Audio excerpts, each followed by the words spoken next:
Ladies and gentlemen, welcome to the 3-0 Take, where we talk all things Major League Baseball. Here's Kyle Corwin and Nate Reyes. It all starts right now. Oh, welcome back to the 3-0 Take, presented by SeatGeek. This is episode 492. I'll be your host, Kyle Corwin. I'm here with my co-host, Nate Reyes. Nate. We lied to you. Said this was a one for a week. Look at us.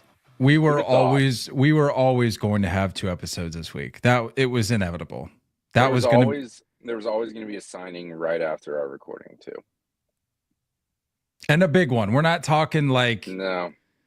We're not talking about like no offense to Cody Bellinger. We're not talking about like a Cody Bellinger trade or something, but like it was going to be one of the big dominoes to fall. That was always the plan. That was always going to happen. So we, in classic fashion, gotta hop on here and talk about it. I think we have gotten a little bit better with these like breaking pod or these I won't call it a bonus episode, but like emergency pods, I guess. I mean, they're not commitment is what it is. Just pure commitment. They haven't been like immediately following necessarily, but we're doing what we can given the circumstances. Nate's currently in his car.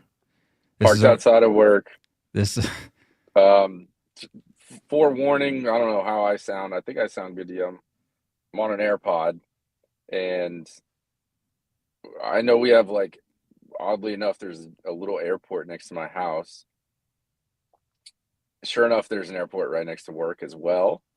So if you hear a jet flying over it into the Scottsdale airport, don't blame me. This is commitment. I told you we're here. This is commitment. We're showing up. Honestly, just getting the pod in is more important to me than audio quality at this point. So let's just jump right into it. Blake Snell. He told Scott Boras, he said, get it done. Get it done, Scott. There was no waiting around this offseason. They got right into it. He said, go get me a deal, Scott. And here we are. Los Angeles Dodgers have signed Blake Snell to a 5-year, $182 million contract. The amount of people weeping over the fact that the Dodgers got yet another premier free agent. It's unbelievable. Yeah. I never thought I'd see this many tears over a team that people had pegged as a Mickey Mouse team no more than a month ago, 2 months ago. I mean, look. Everybody's got a fair shot. And I texted you last night. I'll be hand up. I'll be accountable right here. I said I'm sick of the Dodgers. I'm allowed to say that. I just got my heart broken from them. And then my follow-up text was, that's my jealousy talking. Right? Because again, every team's got a chance to do this. Every team. They're all billionaires. They all have plenty of money. And with the balance of power with revenue sharing, these teams that are low level, small market teams that they cry poor, they're not poor. Any teams have the capability of doing this. So I'm upset because I'm jealous. I'm not upset that they did it yet again because everybody's got a chance to do this. It's worth repeating. If you've listened to this podcast, you'd probably have a feeling as to what I'm about to say. But it's worth repeating. Stop being upset with the Los Angeles Dodgers for doing what you wish your team was doing. Don't be upset with the Dodgers because they find a premier talent. They go out and get him. They go out and trade for him. They go out and sign him. Whatever it is, whatever means they acquire said player, they just go out and do it. They utilize their resources to do that. Yep. Don't be upset with the Dodgers. Be upset with your team for not doing that. It's as simple as that. It really is. It really is that simple. It sucks that it's that simple, but it is. And all these people on here just talking about this is why we need a salary cap. No, this is why we need a salary floor. Yeah. And if you can't understand why that is, you are probably a fan of a team that's just unwilling to spend said money that they have, but they're not gonna let you know that they have. Yeah. That's so true. How do we feel? I mean, just getting into what their structure looks like roster wise. With Shohei coming back on the bump, you're talking Glass now as your 4. So as of right now, rotation options include Blake Snell, the newest addition to the Los Angeles Dodgers, Shohei Ohtani, Yoshinobu Yamamoto, Tyler Glasnow, Dustin May, Tony Gonsolin, Bobby Miller, and Clayton Kershaw should he come back. And then you got the guys that like have kind of cracked into the scene a little bit. You know, like your Gavin Stones, your Emmett Sheehan's, like you've got guys that are like kind of knocking on the door a little bit. It is insane, man. It really is. It's gross.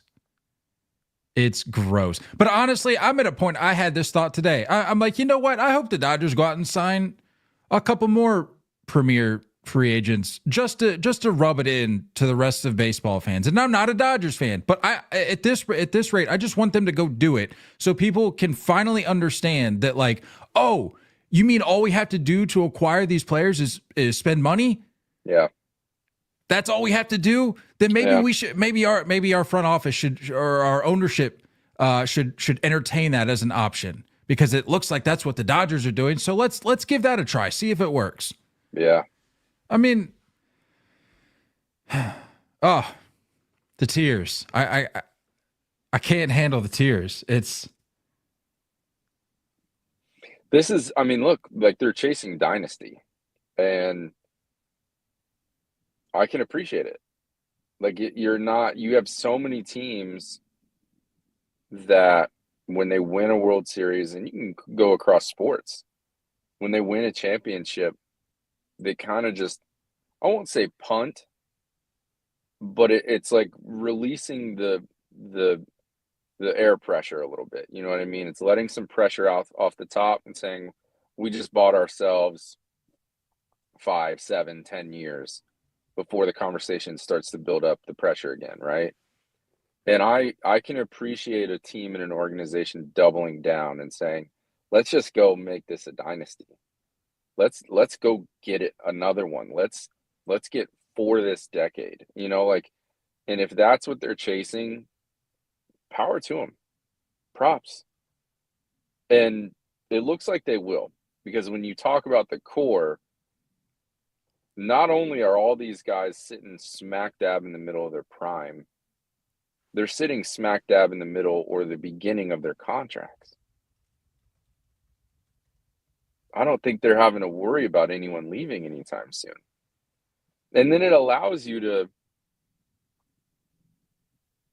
kind of play around with your talent in the farm, right?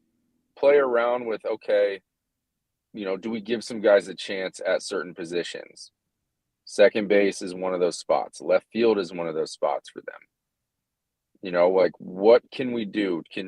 Can we go make a mid-market move at the debt? Like, it buys you a lot of flexibility of what you can do when all of these other positions, all of these other spots on the roster are just nailed down and solidified. It makes the deadline very easy. It makes your first half of baseball very carefree of the season, right? Like, if you did want to try with a couple names in your organization, just say, hey, let's see what you got. And if it doesn't work, whatever. We only have these spots to fill. If you hate it, you're just jealous. And I'm jealous. As a Yankees fan, I'm jealous because this was like the narrative of what the Yankees did my whole life, when in reality, they've never done it to this extent. And they're not done. It's not even December yet. We haven't even hit winter meetings. I'm hearing reports that they want to still keep going on starting pitching. They're more than likely going to end up with Roki Sasaki. So go ahead and just chalk that into the list of names that I mentioned earlier in terms of starting pitching options. But to your point earlier, they're chasing a dynasty. The Los Angeles Dodgers are chasing a dynasty. The Los Angeles Dodgers are trying to replicate what the Yankees did in the 1990s and early 2000s. We haven't seen that since then, and that's what they're trying to replicate here. They're not just okay, shaking the monkey off the back of the Mickey Mouse World Series of 2020 with this World Series that they just won. They're not stopping there. They're looking at that World Series going, great. We felt validated with our 2020 World Series, but this is just for the people outside of our clubhouse who maybe still were on the fence about that World Series. We went out this year, did what we had to do, so now we can lay that to rest. But like you said, they're not done. They're going to continue to add, and if you think that somehow the Dodgers are done just because they went out and got Snell, you're out of your mind. They're probably, like I said, they're probably going to add Sasaki come January. I think it's like January 15th or whenever that deadline opens up. And then they're probably going to go, they're probably going to go out and sign another power bat, whether or not they retain Teoscar, who knows, but they're going to go out and add to the lineup because their pitching already is disgusting. So it's like, okay, well, where else can we shore things up? They're going to go add to the lineup. Probably find another MVP out there somewhere that we don't even know about right now that is going to hit us with breaking news at some point this offseason. But if you think the Dodgers are done, you've lost your mind. Yeah. The Dodgers, I would argue, are probably just getting started because, again, they're going to go get Sasaki and then they're going to continue to add whether before or after that. And we're going to get to the end of the offseason and there's more than likely going to be a laundry list of moves, of acquisitions that the Dodgers made. And we're going to be scratching our heads going, how is this possible? The answer is clear. They're willing to spend money. It's true. They're willing to spend money. And my question to people who are wondering, like, how do they keep getting away with this? Did we really think that they were just going to spend? I tweeted this out last night. I was like, did we think that the Dodgers were going to spend $0 this offseason? Like, why does this come as a surprise? Right. Because in that scenario that we talked about last episode, where the report came out, said that, the Red Sox are interested in acquiring two of the three headline arms between Fried, Burns, and Snell. It said the report said that Red Sox wanted at least two of those guys. It was probably a safe assumption that the Dodgers were, if that was the case, that they were going to get the third guy of that mix. But the Dodgers went ahead and made the first move. They went out and snagged one of those three. So, it shouldn't come as a surprise that they went out and got one of the arms that were available. Well, it's also a flex that they're not. It's a flex that they didn't need to wait for the Soto ball to drop. They didn't have to wait for that domino to fall because of how all of these contracts are structured. And that's something I want to get into too. What's keeping these teams from these deferred contracts or bonuses? Like, what's keeping these teams to be able to space this out? Like, this contract checked every box if you're in the Snell camp. You got the longevity. Because last year, I think there were reports of him wanting 4, 5, 6 years on a contract, and the highest any of these offers were getting were 3 years. So, number one, we can go down this path too. Number one, we can go ahead, despite the rough first half, we can call the settling on a 1 year plus deal with the Giants as a success. We can call this somewhat botched job out of Scott Boras, and I think this lessens the blow a little bit. And saying, you know what, like it paid off. Look at what we got now. So they got the 5 years. They got the 152. What is that AAV wise? Well, it's 182. 182 over sorry. 5, yeah. I was thinking So 52 is the bonus. That's what it was. Oh, right. Yeah, the signing bonus. 182 over 5 comes out to 36.4. Yeah. And then toss in the 52, and the 52 are going to be deferred. Do we have the details on the deferred yet? 62 mil is going to be deferred. 62. So a third of that, give or take, is going to be deferred.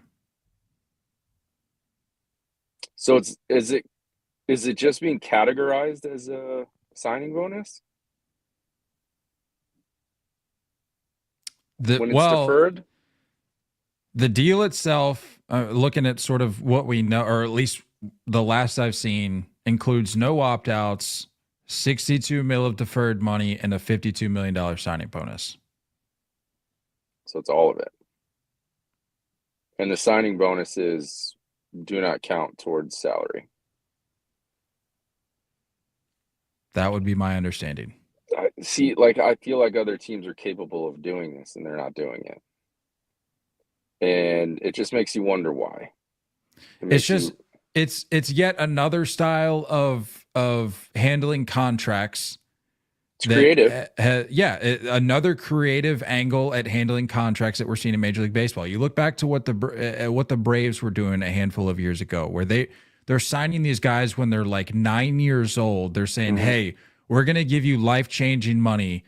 You haven't even hit puberty yet, but we're going to give you life-changing money. We're going to lock you into our franchise for the next dozen years, and you're gonna make a healthy donation to the Braves Foundation." Yeah, that's their system. We talked about it.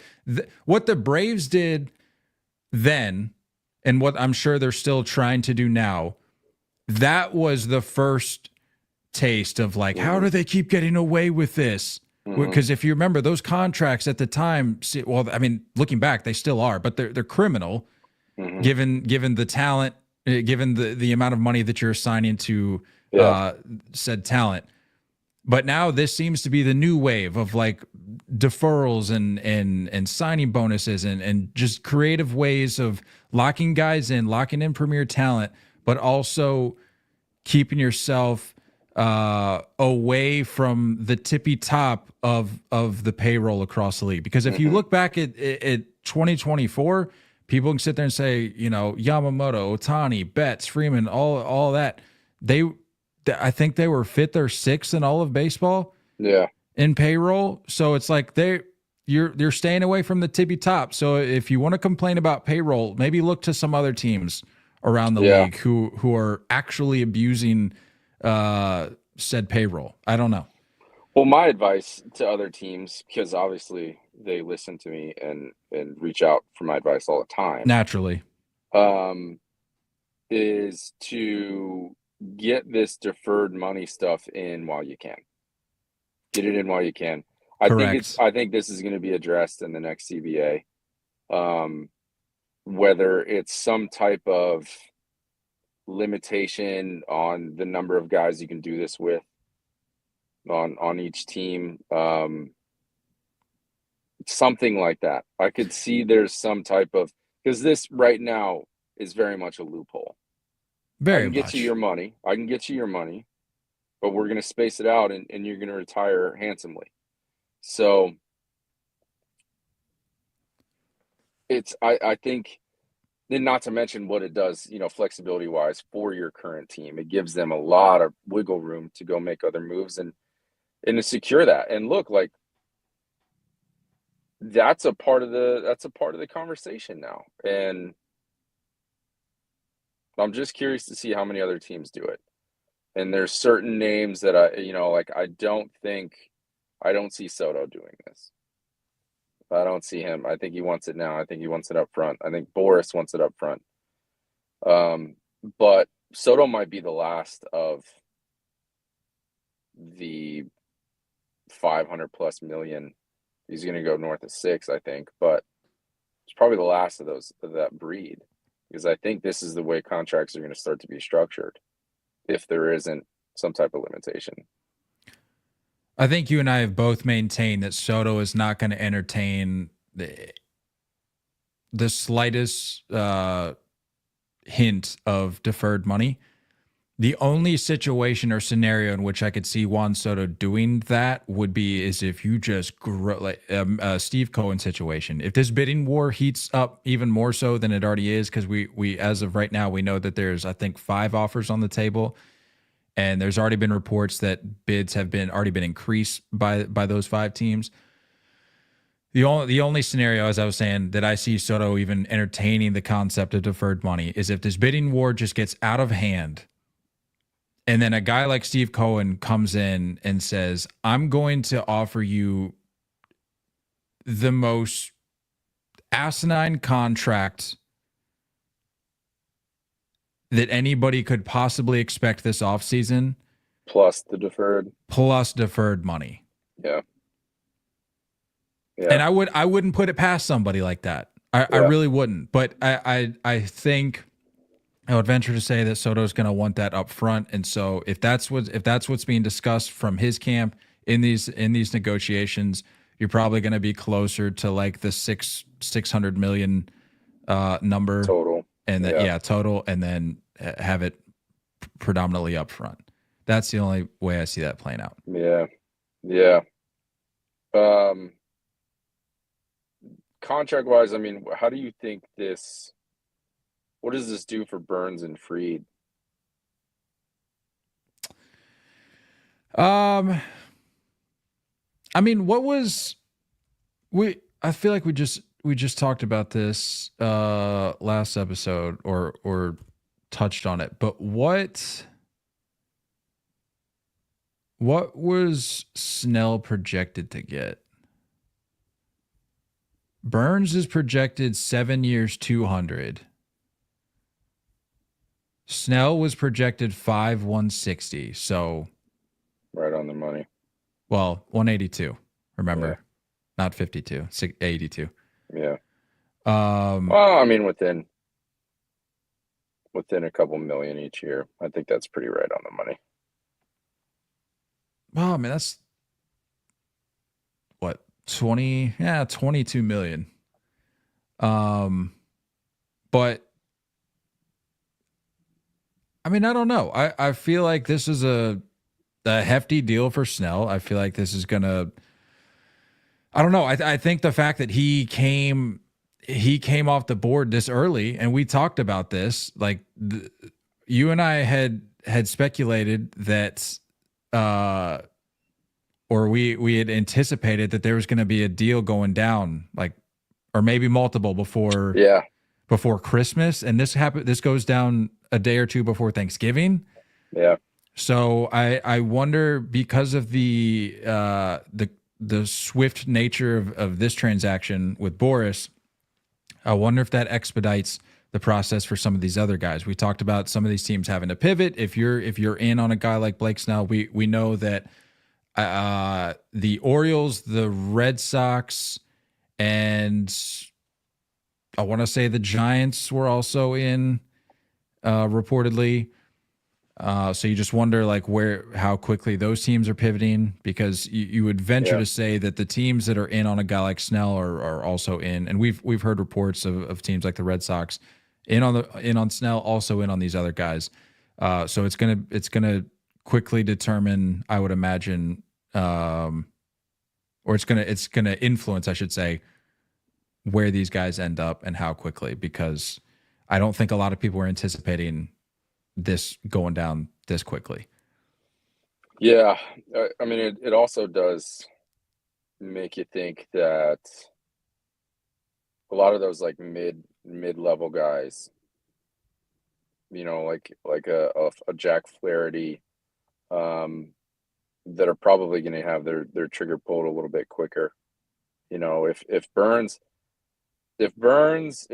want to play that waiting game, just kind of let everything come in, I think there's teams that like are really needing to go get their guys. I think there's some glaring holes in a lot of rotations, and they need to go get their guys. And so It just makes you wonder, like, how much leverage do they have as those teams start to fill up their spots with more affordable guys at a lower rate, you know? But this makes me think that Burns is definitely getting over 2. I think there's no doubt about it that he's getting over 200 now. I would agree. And Freed, I mean, I like Freed, but I've always kind of been on the fence just injury wise. What'd you say that projection was? For Freed? Yeah. They have him pegged at 6 years, 156 mil. Yeah, see, I feel like that's a little high. I'm just over worried about 6 though? Yeah, 6, I mean, helps. I'm worried about the injuries. But yeah, I mean, look, this is excellent. This is excellent. This is good for baseball. These types of moves, these types of contracts. I know if you're not a Dodgers fan, it seems like it's the worst thing ever, but truth is, I mean, superstars need to get paid, and it needs to happen this time of year. It needs to happen this early. Last year was a weird anomaly that I hope doesn't get repeated. It needs to happen this early, and, you know, I think they can learn from how bad it was last year and how quickly the guy that experienced it wanted to get something done this year. So, also, I don't know why we were so surprised he was staying in California. I mean, that's his, you know, he's home. Well, no, he's able to stay there. He's a Washington guy. Well, he's a West Coast guy. Yeah. Yeah. Yeah. And I think he's getting to stay on the West Coast. I mean, I think that's what the Giants contract was. You know, we saw him spend time in San Diego. He's just making his rounds. Staying put. Yeah, I mean, you look at how all this went down. You look at what he got, and you have no choice but to say, you know, at least for Blake Snell, mission accomplished. Like this is what he's been trying to get for the last, call it 3 years, 3+ years, and he's been tinkering around. Didn't pan out exactly the way he thought it would prior to signing with the Giants. You know, he gets that Cy Young in San Diego, and you're thinking, all right, I'm in the driver's seat. I'm going to be able to command finally what I think I'm worth now. Didn't pan out that way, and then he sort of bets on himself, you could call it, with the Giants, with the multiple opt-outs, and then he ends up with this deal. And I think now finally he can say, I finally got the payday that I was after, and now I can just go out there and pitch. And he's going to do, like we talked about, he's going to do it for a team that's just disgustingly stacked right now. Yeah. It's crazy to think about. It really is. It's awesome. Sucks. All in the same way. It is what it is. I mean, the Dodgers, you look at the narratives that came up when their starting pitchers were going down with various injuries, and that was the whole thing we talked about going into the World Series, or really the postseason. It's like this Dodgers team is not going to be able to hang because they're not healthy right now. And it's almost as if they took that personally, and they're like, okay, we're going to get through this we're going to get through this postseason. We're going to win a World Series in the process, and then we're going to go out and add a 2-time Cy Young winner. Oh yeah, and by the way, those guys that were down, they're coming back healthy next year. Oh yeah, and by the way, we're slated to have Ohtani back on the pump. It's like, even if things were to repeat in terms of health for the rotation in LA, you just got more reinforcements, and more, as we talked about with Sasaki, are likely coming. Yeah. More reinforcements are likely coming, and it's an impressive display. Call it what you want. It's an impressive display of roster construction, of, again, a willingness to spend money and a willingness to just put all your cards on the table and say, this is what we're trying to set out to do, and this is what we're willing to do to make that happen. And like I said, I don't think they're done. And if you do think you're done, you're out of your mind, because they, as we said, are chasing a dynasty at this point. They're not satisfied with just one, or I should say, legitimate. Call it what you want. I'm just saying what people say. I'm not calling 2020 illegitimate, but they're basically saying from this point forward, we're not happy with just 2024. Yeah. We want to be the first repeat champion since the Yankees back at the turn of the century. And then we want to go beyond that. We want to win 3-4 in a row. And this is exactly like props to the Dodgers and props to Ohtani, because this is exactly what they, I'm assuming, told Ohtani. And this is exactly why Ohtani said, I'll do the deferred stuff. Let's save the money. And go do this, and go do this, and go do this. So this is it. Like you made a promise to your, I can't even say superstar. I feel like superstar is such an understatement, but you made a promise to your legend in Shohei Ohtani, and they're living up to it. And there's no way they're going to stop now. So 4 legitimate Cy Young contenders in that rotation. That's not a stretch. That's not an outrageous statement. 4 legitimate contenders. I mean, multiple winners, but in terms of like perennial threats moving forward, like, it's yeah. Oh my goodness. I don't even know really what to say anymore about this team. It's like, in a weird way, they continue to surprise, but in a weird way, it's not a surprise. It's like, did they really just do that? Like, you and I were tweeting back and forth, like, wow, like sending back the shocked face emoji. But then it's like, you step back and you go, should we have even been surprised? Like this, I feel like was going to happen all along. Yep. Unreal.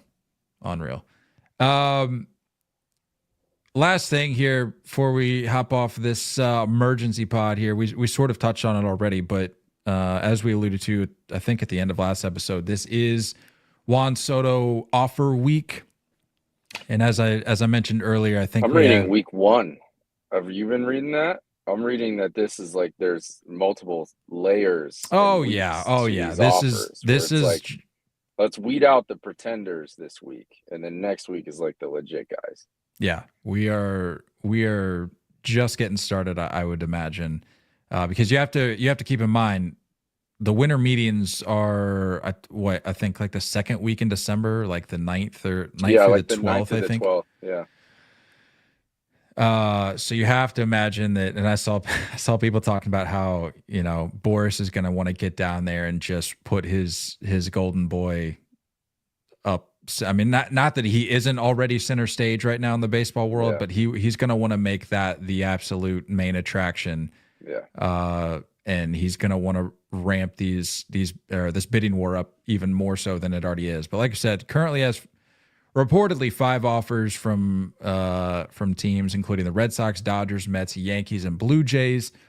You mentioned pretenders. I think we can rule out the Blue Jays. We may have already talked about this, but I think we can rule out the Blue Jays. I don't know though. You just never know. You never know. You never know how desperate a team like that is going to get, similar to the Giants, where you just continue to miss out and miss out. And it's like, okay, you know what? We heard that Steve Cohen is willing to go $50 million over the top bid.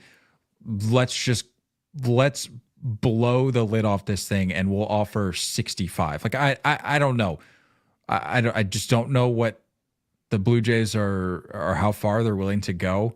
Yeah. But in terms of track records, I would like to just go ahead and rule out the Blue Jays. And it sounds like the Red Sox are a little bit more legitimate than maybe we might think. I can't buy into it. I think that's eyewash. I think that. But the thing is, though, I don't think this is John Heyman BS that we've seen in the past. Like we're seeing it from different sources. No, I think this is Soto and Boris BS. I think this is let's squeeze every dollar we can out of the Yankees, because like it's one thing to lose him to the Mets, it's a whole nother thing to lose him to the Red Sox. And I think that there's a reason why we're not hearing anything about other teams, and this is the only thing we're hearing. I think it's a little eyewash. I think it's to squeeze the Yankees a little bit more, and to really kind of scare them a little bit. That's my 2 cents. Not saying that the Red Sox couldn't sign him, but I do think it is more of that than anything else. Well, give me your list then of the 5 teams that have offers on the table right now for Juan Soto. Rank the likeliness in terms of where you think he lands.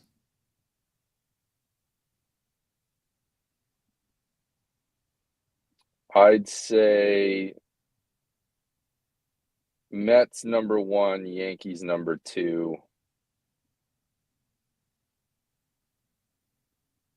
I'd say there's a little bit of a gap between the 2 spot and the 3 and the rest. You know, I still probably put the Dodgers ahead of the Red Sox. Yeah. I was curious where you were going to slot, who you were going to slot at 3, because that to me says a lot. And if other people feel the same way, that says a lot about how they view the legitimacy of these Red Sox rumors. Well, the one thing is that, like, you got to consider, we don't have to spend a ton of time in this, but, like, I think he's smart enough to understand in Boston, you're going to have to split those 2 lefties up. You're going to have Soto and Dever split up. So is there a righty bat that's willing, a big enough bat to still provide that protection? And you saw what he was able to do when Judge is in the conversation. I think he pairs really well with another righty. So, when you look at the Mets and talk about potentially bringing back Alonso, like, that'll work, So, I don't know. That's a part of the equation for me. In fact, the whole lefty-righty thing it's definitely overblown. Grossly overblown, but that's just me. But it is a thing. And it's more so a thing with lefties than it is for righties, I think. Back-to-back righties is what it is, but back-to-back lefties is too crazy. You got any, it's purely a guess. Like, we have nothing to really go off of, but, like, what is your gut saying in terms of announcement from Soto? Like, timing wise? You think we see before Christmas? Yeah, I think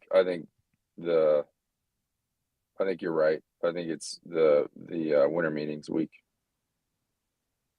I think 2 weeks from now. You think we cap off the winter meetings with a Soto destination announcement? Potentially, or right before, like at the beginning of the meetings, and he gets showcased around, and I don't know, man. I'm ready for it to drop, though. I got nervous last night. We were at small group Bible study, and I was like, my phone was blown up in my pocket, and ended up being like a bunch of work emails and a couple texts and like a group chat. But I was like, the amount of times where I felt like the notification vibration and then a text, and it was just boom, boom, boom for like 5 minutes, and I was like, if Soto signs somewhere, and I'm in this freaking Bible study having to hold it together, dude. Like, I was in the middle of a 3-hour movie, and we had texted. I was telling you the other day, I was like, it's wicked. It's a musical. Mm-hmm. I'm gonna go just to hang out with Meredith and her sister, just kind of be a team player. But I told you, I was like, there's a good likelihood that I'm gonna having to be it's true, getting free agency updates. And sure enough, I flipped my phone over, and something goes down when you see those red siren emojis. Yep. I'm like, oh boy, who just signed? And it was Blake Snell, and I had to wait like another 2 hours before I could even look into reports and all that. But that's sort of where we're at with things, and we're probably gonna have to do an emergency pod if Soto drops anytime soon. I mean, whenever it happens, I'm sure we will. But yeah, if it happens soon, we'll be doing what we're doing right now. So that about covers it. Went pretty in depth on the Snell thing and just a little bit of an update on the Soto news, but I guess now we go. This, like you said, this was the domino I think that we were waiting, or one of the dominoes that we needed to fall for things to really get going. So, I'm really looking forward to the Freed to the Red Sox announcement coming soon, I would imagine. It's not a crazy take. Maybe throw Teoscar in there. Maybe do a joint press conference. We'll see. But more moves are coming, I would imagine, in the very, very near future. And I'm looking forward to it. I agree. Happy Turkey Day, folks. Thankful for all of you. And thankful for you, Guy. Thankful for you as well. Thankful for you. Have a great Thanksgiving, folks. Don't go chasing curveballs. Love you on as always. Looking forward to talking more baseball with you guys soon. Until next time, stay filthy.